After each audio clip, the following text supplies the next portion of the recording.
වනවාටු රාජ්‍ය නිල වශයෙන් වනවාටු ජනරජය ලෙස හඳුන්වන අතර එය දකුණු පැසිෆික් සාගරයේ මෙලනීසියානු කලාපයේ පිහිටි දූපත් රාජ්‍යයකි. වනවාටු දූපත් සමූහය යමහලීය සම්භවයක් සහිත දූපත් වේ.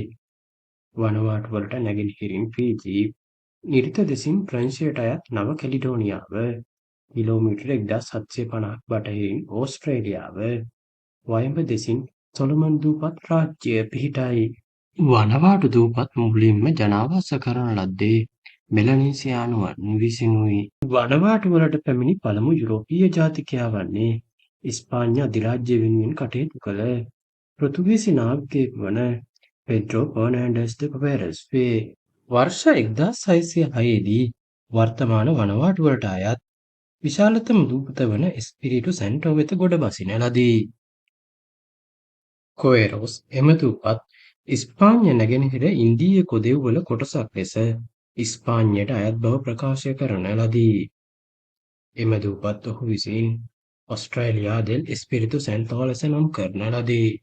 වර්ෂ 1880 ගණන්වලදී ප්‍රංශය හා බ්‍රිතාන්‍ය මෙම දූපත් වලට සිය අයිතිවාසිකම් ඉදිරිපත් කරන ලදී. එම දූපත් 1906 දී බ්‍රිතාන්‍ය ප්‍රංශ සහාධිපත්‍ය ප්‍රදේශයක් ලෙස එනම් හවුල් ස්වෛරීත්වය සහිත ප්‍රදේශ ලෙස පාලනය කිරීමට එක්සත් රාජධානිය හා ප්‍රංශය එකඟ විය. මෙම දූපත් නව හෙබ්‍රඩීස් ලෙස හඳුන්වනු ලැබූ අතර මෙම දූපත් වලට එම නම ලැබුණේ ස්කොට්ලන්තයේ හෙබ්‍රඩීස් දූපත් අනුවය. අවසානයේ මෙම දූපත් බ්‍රිතාන්‍ය ප්‍රංශ සහාධිපත්‍ය ප්‍රදේශයක් බවට පත් කරමින් ගිවිසුමක් අත්සන් කරන ලද අතර මෙගින් එම දූපත් සමූහය පුරා හවුල් ස්වෛරීත්වයක් බ්‍රිතාන්‍ය හා ප්‍රංශය විසින් අත්පත් කරගන්නා ලදී.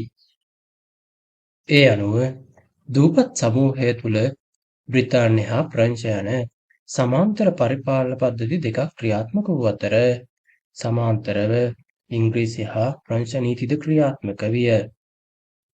එක් පාසලක් ඉංග්‍රීසි බසින් අධ්‍යාපනය ලබා දෙන විට තවත් පාසලක් ප්‍රංශ බසින් අධ්‍යාපනය ලබා දෙන ලදී.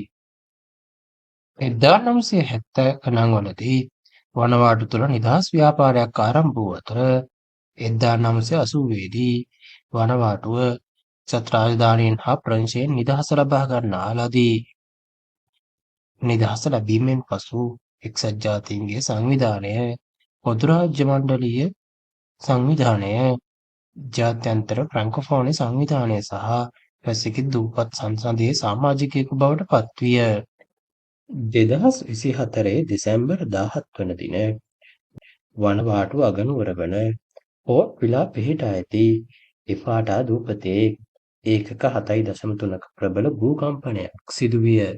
මෙම භූකම්පනයෙන් ඉෆාටා දූපතේ සෑම නිවසකටම පාහේ හානි සිදු වූ අතර පුද්ගලයන් 19 දෙනෙකුට දිවි අහිමි විය. බොහෝ දෙනෙක් අතුරුදහන් විය. එක්සත් ජාතීන්ගේ මානුෂීය කටයුතු පිළිබඳ සම්බන්ධීකරණ කාර්යාලය ඇස්තමේන්තුගත කර ඇත්තේ භූකම්පනයෙන් ආසන්න වශයෙන් 1,16,000කට ආසන්න පිරිසක් ඍජුව පීඩාවට පත්ව ඇති බවයි. එය වනවාටුවල ජනගහනයෙන් 3 එකක් වේ.